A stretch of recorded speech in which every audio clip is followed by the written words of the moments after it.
Let's get right into it. Number 12, corpse medicine. Headache? Back then, some folks grabbed a piece of mummy instead of medicine. We're talking real preserved bodies, not symbols. For ages in Europe, eating bits of corpses felt ordinary. Doctors saw it as treatment. Crushed heads, dust from bones, even warm blood pulled straight from executed criminals. It wasn't nightmare fuel. It was what they called healing. Not at all some wild ritual on society's edges. Medical men wrote prescriptions for it. Royalty took part without shame. The rich spent more for what they believed were superior cadavers. Yes, even eating human flesh came with rankings. Their reasoning twisted yet clear. Swallow a body's essence, gain its strength. Aching head? Crushed skull might help. Seizures? Drink fresh blood. Bleeding inside? Try swallowing another's blood and trust your insides to adjust. Funny thing is, most people likely spotted the problem right away. Forget ethics for a moment. This method practically handed dangerous invaders a front row seat inside humans. Think tuberculosis, prion, worms. Any tiny creature eager to feast on flesh got a free pass. Nothing cleaned the material. Nobody knew about invisible threats. And regulation? Only if some robed figure declared success by gut feeling. Strange how lasting this belief turned out to be. Not some short-lived Dark Age idea disappearing fast. Human remains used as remedies lasted deep into the 18th century. Even as new scientific thinking began taking shape. Some physicians studied blood flow and body structure carefully. Others still leaned toward crushing bones for potions. Healing through consumption never fully left. Back then, it just felt right to most folks. If cures failed and dying seemed like chance, minds turned to signs and symbols instead. Power shows up in what won't break. Living things spark more living things. A shaky answer beats silence every time. Basically, humanity looked at disease and said, "Have we tried being haunted from the inside?" Number 11. Sleeping with the dead. A single room holds a family going about their days. A body rests nearby, part of the space like any other piece of furniture. This goes on for days, often longer, stops being strange after a while. Cold climates made outdoor storage difficult, so homes became temporary resting places. Family meals happen just feet away. Silence around the subject is common, yet presence speaks louder than words. Routine does not pause for grief. The line between life and death blurs slowly. Distance shrinks without anyone noticing. Families once shared their homes with the dead. Meals happened just feet away. Nights were spent nearby, too. Conversations sometimes included those who had passed. Kids learned to move past coffins without fuss, like dodging a chair left in the way. Staying close meant comfort for the spirit, kept harm at bay. Grief unfolded slowly on its own terms. Your body's defense crew? It wasn't feeling that energy at all. Bacteria take hold right away when decay begins. Pressure grows from trapped gases inside. Leaking fluids spread slowly across surfaces. Flies show up as if the moment was made for them.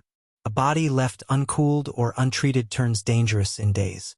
Breathing nearby air or touching things around it once put families at risk. Coughs, stomach issues, unseen threats moving quietly between people. A strange mental shift happens in moments like these. Wrapped in ritual, risk becomes ordinary. Sacredness quiets the inner warning bell. The thought of family drowns out decay.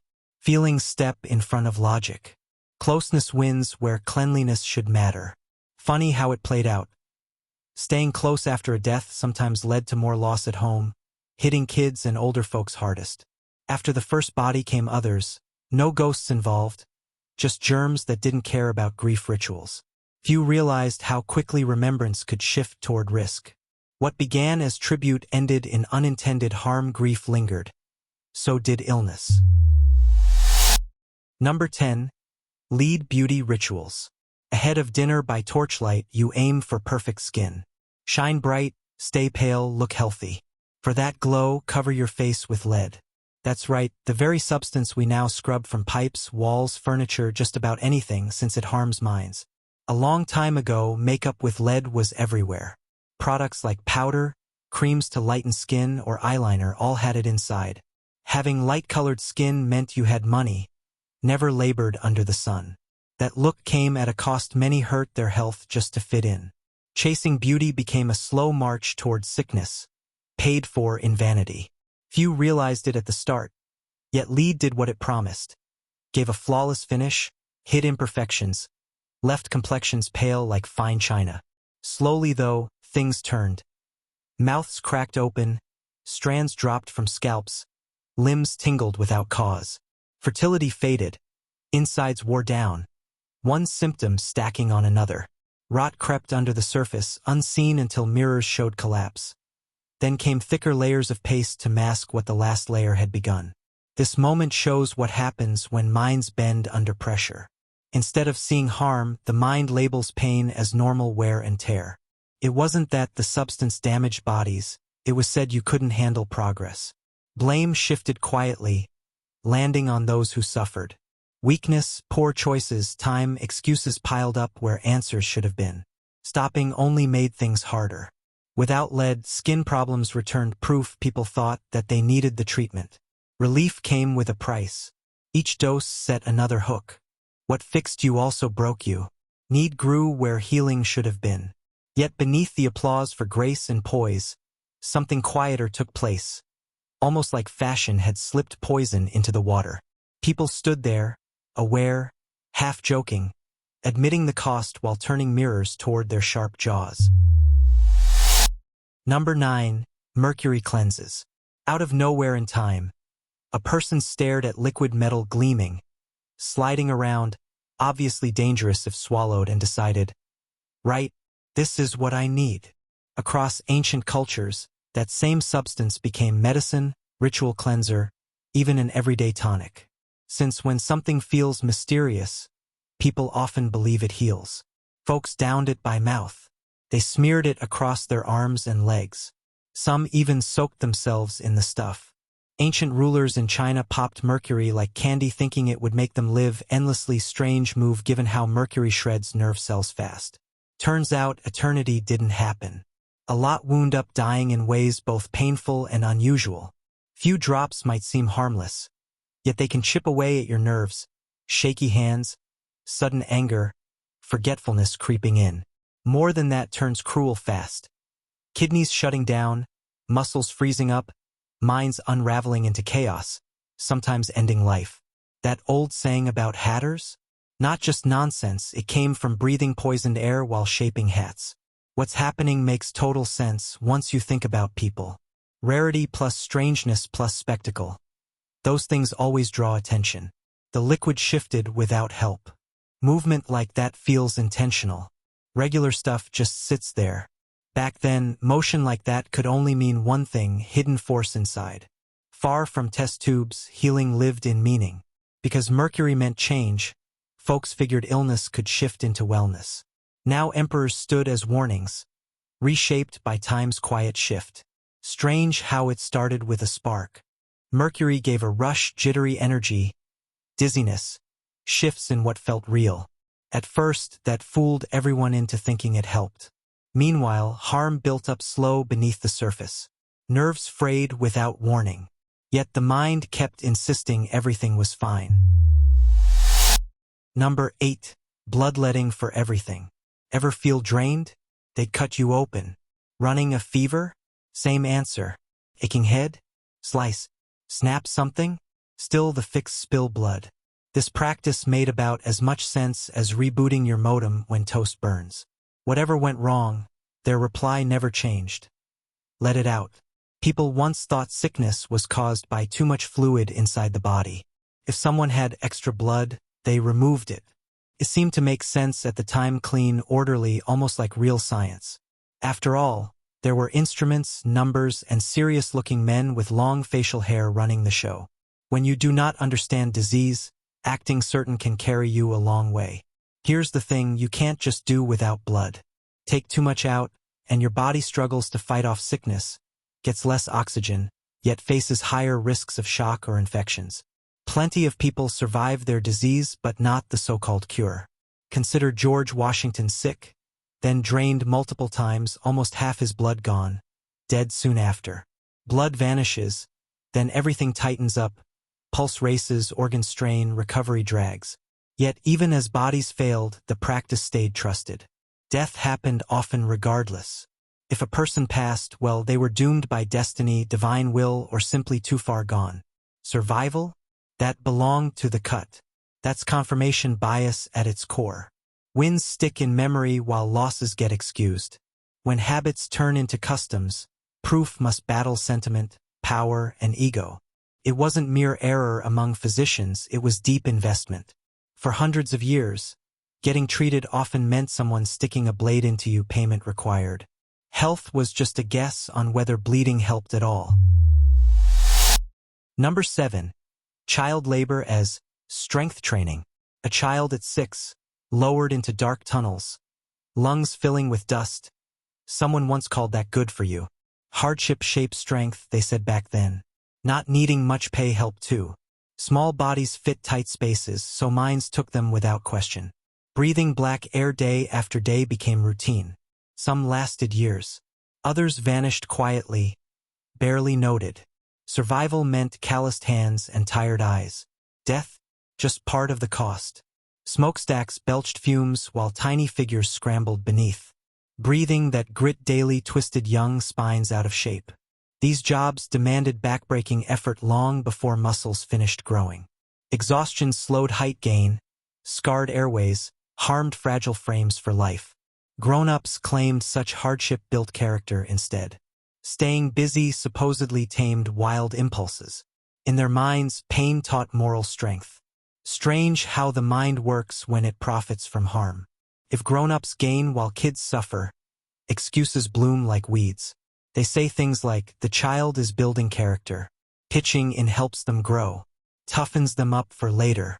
Words that sound right but hide something harsh underneath. What hurt most wasn't the work itself, more like how normal it seemed. If every person nearby thinks a thing is right, questioning it seems strange. Sending children into harm came not from harshness, yet from what the world said. Required, noble, just how things are. Childhood turned into something you had to survive, not grow through. Society watched kids worn down by effort and called it toughness. All the while, their bones and minds kept sending silent warnings that never stopped. Number 6. Arsenic as a tonic. Starts with poison, ends with people lining up to swallow it. Every day they'd take arsenic like it was ordinary medicine. This wasn't a mistake, it was intentional. Once sold as a cure-all, it promised glowing skin, more stamina, better appetite. Looking fresh, feeling sharp, that was the pitch. Instead of running from danger, folks walked right into it. The idea? Surviving something toxic must mean you're tougher now. A little arsenic now and then once seemed to spark life. Appetite climbed without warning. Energy crept in, subtle but noticeable. Skin took on a glow some found pleasing. That alone kept it going. Few saw how the body adapted to something harmful. All the while, deep inside, harm built up unseen. This is how it works. When the body gets used to it, quitting brings on odd reactions. Tiredness shows up, muscles go slack, skin turns raw. People thought they needed the arsenic just to feel normal. But what made them sick also seemed to fix it. A twisted cycle where harm feels like healing. Over time, too much arsenic harms nerves, heart health causes tumors, damages organs. Symptoms crept in slowly, so people linked them to getting older, daily pressures, random chance. Not the medicine, just life wearing down. This kind of reaction pops up again and again.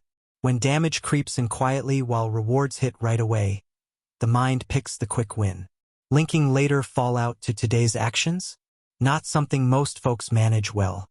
So cigarettes stay lit, budgets stretch too far, and strange green mixes from online shops get stirred into water. Funny how poison once used to kill now shows up in health routines. Just call it a tonic, suddenly folks will swallow nearly any mix. Number 5. Extreme fasting rituals. One day, people started believing hunger could lead to holiness. Not food for long stretches shows up across faiths seen as cleansing, growth, or strength of will. Yet certain practices pushed way past mere meal gaps. Imagine weeks without eating, drinking almost nothing, cut off from others entirely. Not built for endless emptiness, the human frame shifts quickly when food stops coming. A brief pause triggers adjustment. When starvation drags on, systems revolt. Pressure inside veins slips low. Vital organs creep toward idle. Minerals in blood vanish without trace. Nerves in the head spark wrong signals, bringing strange sights or sudden joy, mistaken by many as enlightenment, though really just cells breaking under strain. This is where things get risky. Feeling starved might seem like a sign of depth. Under intense strain, the body produces substances that change how you experience reality. Minutes stretch oddly. Ideas appear unusually significant. Some took these feelings as proof of spiritual favor, which made them more convinced their pain had purpose. Some people passed away without fanfare while undergoing the rites, or just afterward. A number lived on, yet carried broken hearts, unbalanced hormones, or bodies that could no longer fight illness. Since well-being wasn't the point, crossing a threshold was. Dying became seen not as loss but arrival. Failing the ceremony? That never happened. The moment you entered, you had already finished. Something strange happens when purpose feels more real than hunger. The body yells stop, yet hands keep moving. Pain fades into background noise when a person sees it as part of something bigger. Strength is no longer about endurance, but surrender. What should break them instead builds their certainty. Fatigue set in, yet thoughts insisted it was building resilience. The muscles gave up halfway through, though determination whispered otherwise. One part screamed stop, whereas the brain called it growth. Exhaustion waved a surrender sign early, but inner voice framed it as progress. Number 4. Public bathhouses as germ buffets.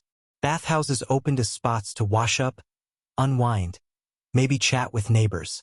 Yet germs found them perfect ground to spread fast. Many bodies in one tub, passing around cloths, combs, even cuts that bled into shared spaces. Trouble didn't take long to show. Long before anyone knew about germs, people decided if something was clean just by how it looked or smelled. Clear water that warmed the skin passed as pure. Changing it cost too much, which meant buckets stayed put. For days on end, even weeks, each body added more to the mix. Infections crept through skin, bugs, or intimate contact without much warning. Tiny wounds turned dangerous fast. Since folks saw bathhouses as places that healed, it never crossed their minds these spots might make them ill. When sickness followed, they pointed at foul winds, misfortune, even wrath from above. This happens because of how we're wired to see things positively. A tag saying good for health makes people let their defenses slip. That is why odd cleanses find believers now. Assumptions shift when a product claims wellness benefits. Danger seems smaller by default. Folks wash side by side, sharing stories while sickness jumped from one to another without anyone noticing. Outside looked fresh. Inside, a mess waiting to spread. Number 3. Radium wellness products. One day long ago, folks found a shimmering material. This stuff seemed magical, so they figured it belonged everywhere. Into drinks it went. Into creams and brushes too. Even into jars labeled, "Revive Your Life."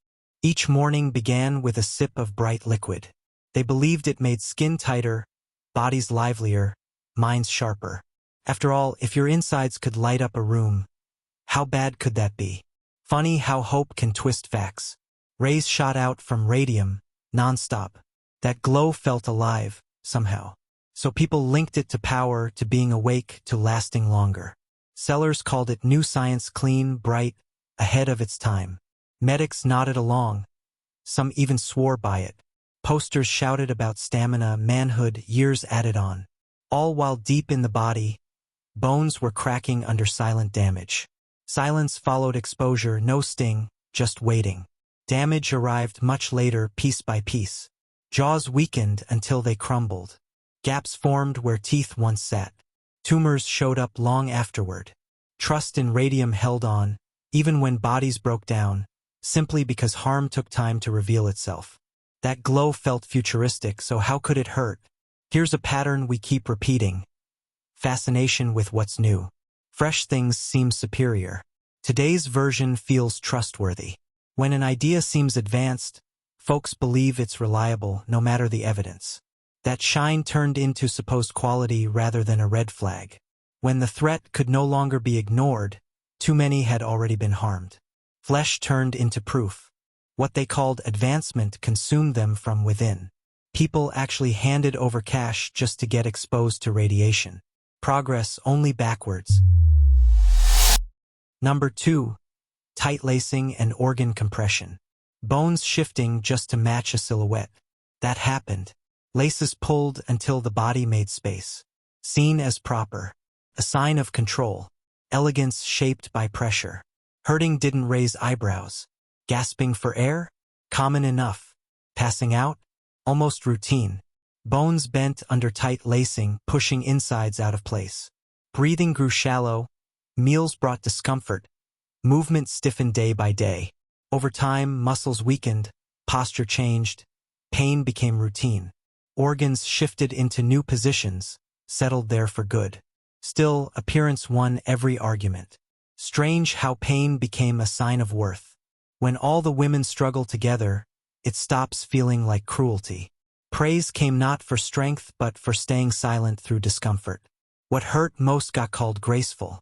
Comfort mattered less than appearing proper. Looking right beat feeling well every time. Falling ill from tight lacing? That was seen as their own fault. Shaky hands, quick tears, a racing mind, each symptom twisted into evidence. Blame slipped easily onto women, though the clothes squeezed the breath from them. Proof of weakness came from wounds made by whalebone and thread. This happens when looks matter more than life itself. When the body changes over and over till it stops working right. Then people say it's elegant when really it's breaking down. Number 1. Trepanation for Enlightenment. Boring into bone above the eyes, was it to free trapped demons? Holes carved into skulls by ancient hands show up across continents. Scraping away at hard surface layers, people opened heads long before modern medicine arrived. Healing fractures might have been one reason. Calming inner chaos could be another. Making space for thoughts to grow seems like a guess some made back then. Fear cuts deep when the tools are cold. Hands shake near open wounds every time. Life fades fast where clean water runs out. Survival happened, though not often. Most did not make it through. Sepsis, blood loss, injuries to the mind, each step carried danger too close for comfort. Yet if one person pulled through, began healing, that moment counted as evidence. Those who died had no voice afterward. Something happens fast, the mind leans into it. Huge trouble? Then fix it with something huge. When emotional pain stays hidden, hard to see, doing a physical thing brings ease instead. Action of any kind makes space, proof that movement exists. Few people pick tools to reshape thinking. Drills became a strange answer to tangled minds. Back where we started.